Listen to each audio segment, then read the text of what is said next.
Memahami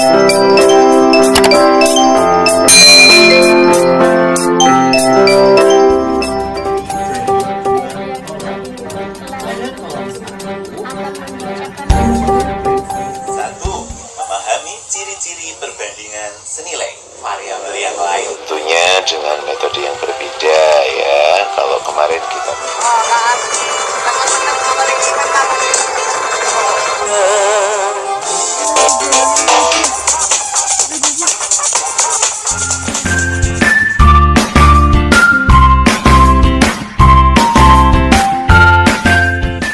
Assalamualaikum warahmatullahi wabarakatuh.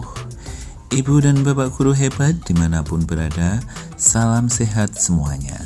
Hari ini saya akan melakukan aksi nyata dari topik asesmen SMP, yaitu melakukan asesmen awal pembelajaran oleh saya, Joko Murianto. Mari kita simak video saya selengkapnya.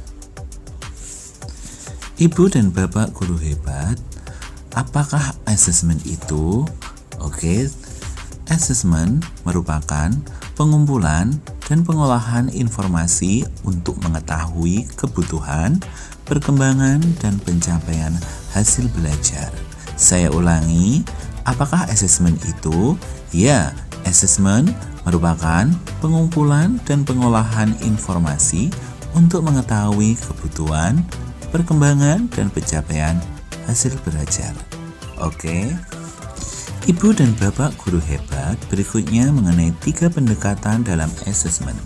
Yang pertama adalah diagnostik, kemudian yang kedua adalah sumatif, sedangkan yang ketiga adalah formatif. Oke. Selanjutnya, asesmen diagnostik. Apakah asesmen diagnostik itu? Tolong diperhatikan Bapak Ibu guru semuanya. Asesmen diagnostik yaitu asesmen yang dilaksanakan di awal pembelajaran yang bertujuan untuk mengetahui kondisi tingkat kecerdasan, gaya belajar, dan masalah belajar peserta didik. Oke. Ibu dan bapak guru hebat, mengapa harus menggunakan asesmen diagnostik? Oke, ya karena kondisi murid itu berbeda tentunya dalam beberapa hal, yaitu 1. Kebutuhan, kemudian 2. Kemampuan, 3. Latar belakang, kemudian yang keempat adalah pengalaman, sedangkan yang kelima adalah tingkat kematangan. Itulah mengapa kita harus menggunakan asesmen diagnostik. Ibu dan bapak guru hebat, berikutnya adalah tahapan penyusunan asesmen diagnostik. Oke, yang pertama adalah menganalisis rapot tahun sebelumnya. Kemudian yang kedua adalah mengidentifikasi kompetensi yang akan diajarkan. Yang ketiga adalah menyusun instrumen asesmen untuk mengukur kemampuan murid. Sedangkan yang keempat adalah menggali informasi tentang murid. Kemudian yang kelima adalah melaksanakan asesmen dan mengolah hasilnya. Kemudian yang keenam yaitu menggunakan data hasil asesmen untuk merancang pembelajaran yang bermakna sesuai karakter peserta didik. Oke.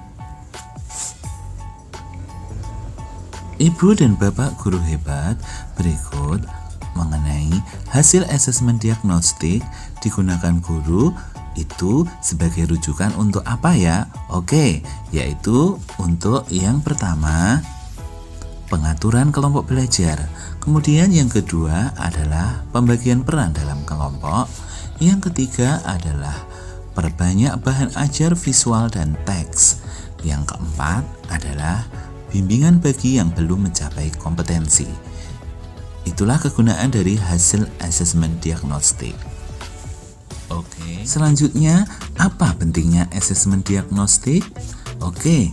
Yang pertama adalah asesmen dilakukan untuk memetakan murid berdasarkan kemampuan sehingga guru dapat mengajar sesuai kemampuan peserta didik. Kemudian yang kedua adalah asesmen bukan sekedar memberi nilai bagi murid tentunya, melainkan juga sebagai proses memperoleh informasi untuk merefleksikan praktek mengajar yang telah dilakukan. Oke, next.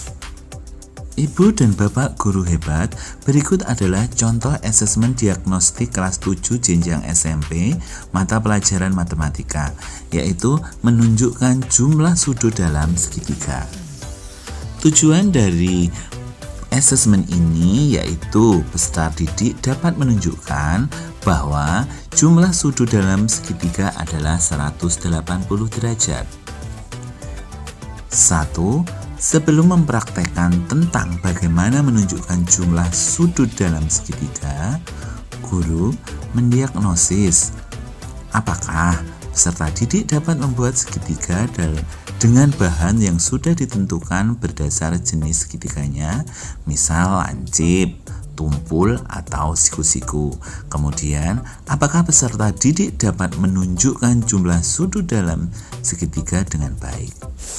Kemudian yang kedua adalah hasil dari diagnosis dapat digunakan untuk mengetahui peserta didik yang belum bisa menunjukkan jumlah sudut dalam segitiga adalah 180 derajat.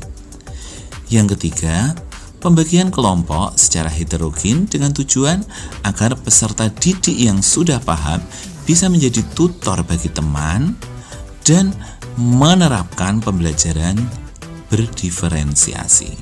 Oke, next. Berikutnya mengenai rubrik penilaian. Untuk mata pelajaran matematika jenjang SMP kelas 7.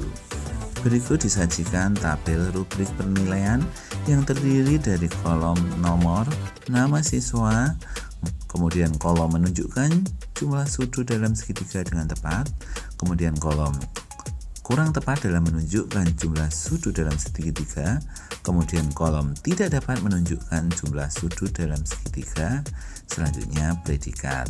Misal yang pertama, Aiza, dia menunjukkan sudut dalam segitiga dengan tepat, maka predikatnya adalah baik. Kemudian yang kedua adalah Asfirul, dia kurang tepat dalam menunjukkan jumlah sudut dalam segitiga, sehingga predikatnya adalah cukup.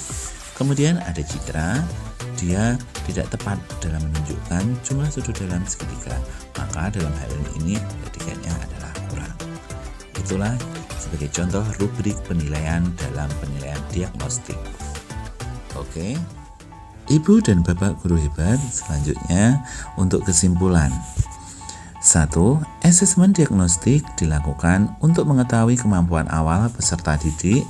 Kemudian yang kedua, hasil dari asesmen diagnostik dijadikan sebagai rujukan dalam merancang pembelajaran sesuai dengan kebutuhan peserta didik.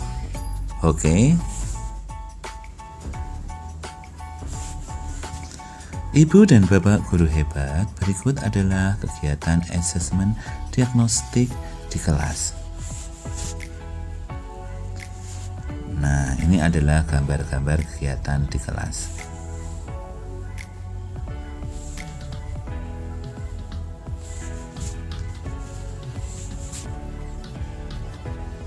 Oke. Ibu dan Bapak guru hebat, setelah mengamati paparan saya, diharapkan Ibu dan Bapak guru hebat sudi kiranya mengisi umpan balik. Nah, pada kegiatan umpan balik ini, forum umpan balik terdapat pada description box atau kolom komentar pada video saya. Nah, adapun isian umpan baliknya antara lain, yang pertama adalah apakah rencana tindak lanjut sudah berdasarkan hasil asesmen diagnostik? Jelaskan alasannya.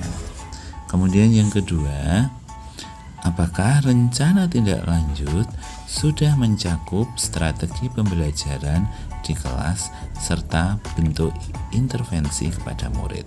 Jelaskan alasannya. Oke.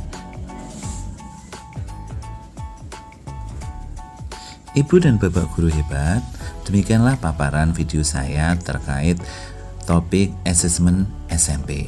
Apabila ada salah-salah kata, saya mengucapkan mohon maaf yang sebesar-besarnya. Tak lupa saya mengucapkan terima kasih. Saya Joko Murianto. Wassalamualaikum warahmatullahi wabarakatuh. See you next time.